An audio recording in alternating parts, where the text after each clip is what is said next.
The rap game is all about fitting in.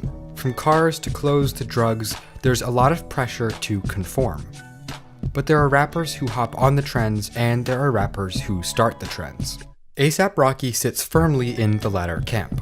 Despite one of the most tragic backstories in hip-hop, Rocky became an extremely influential figure, not only in the realm of music, but in a wider cultural context as well.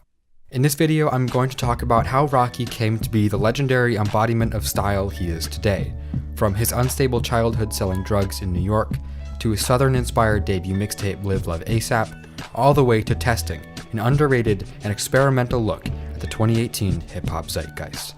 Let's get into it.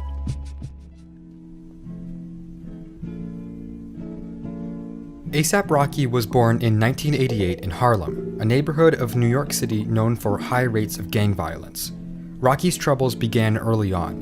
When he was 12, his father went to prison for selling drugs. They had just moved to Pennsylvania, and his father's sudden imprisonment sent the family into homelessness in a foreign environment. Rocky's mother took her kids to North Carolina, but they still couldn't find a safe place to live. Before long, they went back to New York City, because at least there they could struggle in an environment they knew. Back in the city, Rocky's older brother Ricky became his role model. He taught Rocky how to rap and inspired his lifelong appreciation for fashion. But when Ricky was 20 years old, he was killed on the street in Harlem. 13-year-old Rocky was devastated. He had to start dealing drugs to make ends meet, and within just a few years, he went from selling weed to selling crack. At just 16 years old, Rocky served time in Rikers Island for drug dealing. His cellmate was also a future rapper named Casanova. I know just from being a Tupac head myself, he was born there. Does that influence you at all?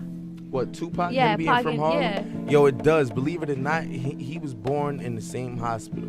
He was born, if I'm not mistaken, he was born in St. Luke's, you know? And I was born in St. Luke's. He lived on 116th Street in Morningside. I was born on 116th in Morningside. My brother died on 116th in Morningside.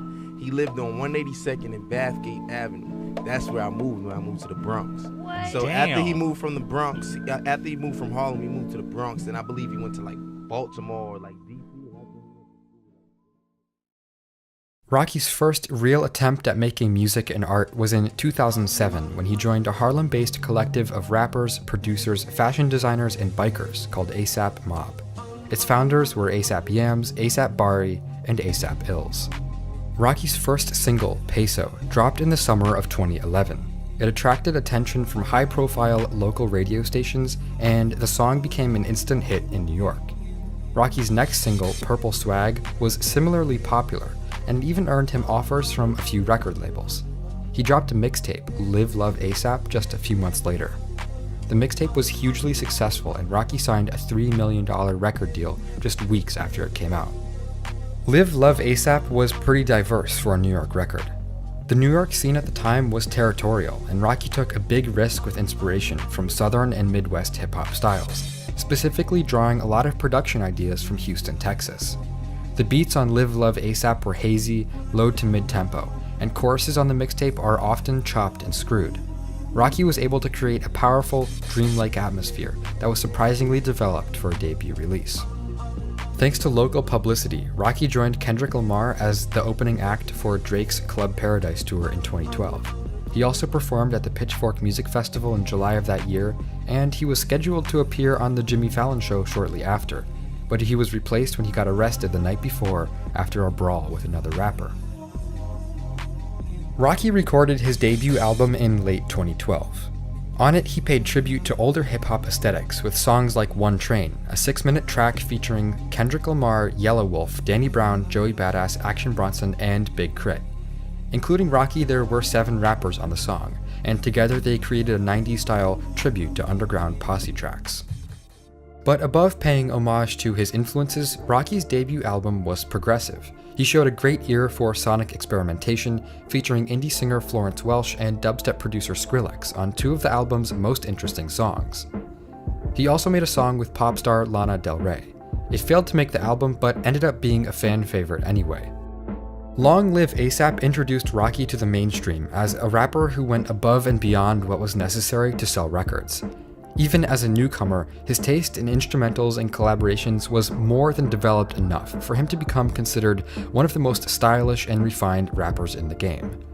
Long Live A$AP debuted at number 1 on the Billboard 200, just 3 short years after Rocky was on the streets selling drugs. While Rocky's next album, At Long Last A$AP, would be even more mature and developed than his first, it seemingly ended his stroke of good luck. Rocky's mentor and the album's executive producer, A$AP Yams, died a few months before it came out. Rocky was devastated by his passing, and the rollout of the album was severely affected. Yams rarely took the spotlight for Rocky's success, but it would have been impossible without him. The album was finished before his death, and no mentions of his tragic passing were added. At Long Last A$AP is Rocky's first fully formed record. Rocky finally had the experience and tools at his disposal to create something entirely his own, even if something entirely his own entails drawing heavily from a number of very different inspirations, including a feature from British rock singer Rod Stewart and executive production from Danger Mouse. At Long Last A$AP is party rap fused with rich musical heritage and careful curation. Collaborators on the album include pop singer MIA, rappers Future, Lil Wayne, Bones, and even pop singer Miguel. On At Long Last A$AP, Rocky became more than just a rapper. He became a curator of different moods and experiences, bringing together a wide variety of genres and musicians for one of the most stylish and charismatic musical experiences of 2015. The album debuted once again at number 1, spending 4 weeks there. Despite its success, it represents a low point in Rocky's career, marked by loss and grief. Rocky's first project without the guidance of Yams would prove to be his most controversial. Testing was released in May 2018.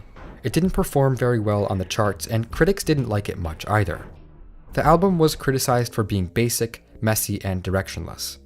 Questions were raised about Rocky's ability to make music without Yams' help. And indeed, I do think that perhaps the album was most affected by the death of Yams and Rocky's sister shortly before it was recorded. Rocky's life has been marked by loss since childhood.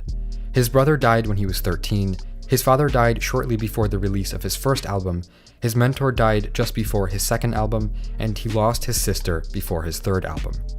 Testing is Rocky's most thoughtful release yet, because at this point Rocky's dedication to his lifestyle of excess has become weak. Of course, he's still A$AP Rocky. He still loves fashion and women and acid, but he's alone now. The people he could always count on the most are gone. Testing's album cover is a picture of 10 people standing above the photographer with a white background.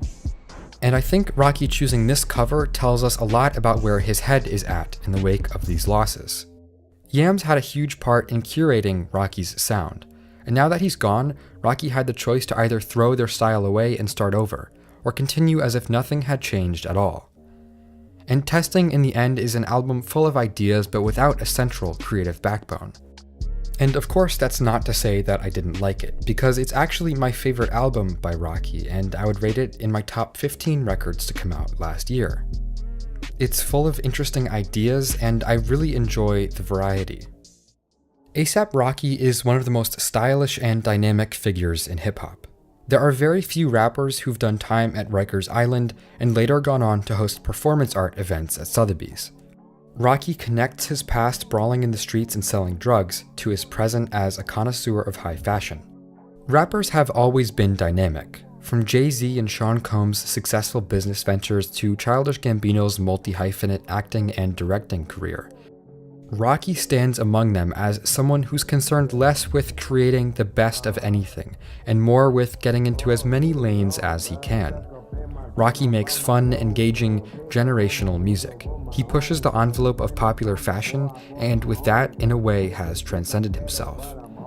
A$AP Rocky has come to represent the very idea of creativity in hip-hop. Not bad for a kid from Harlem.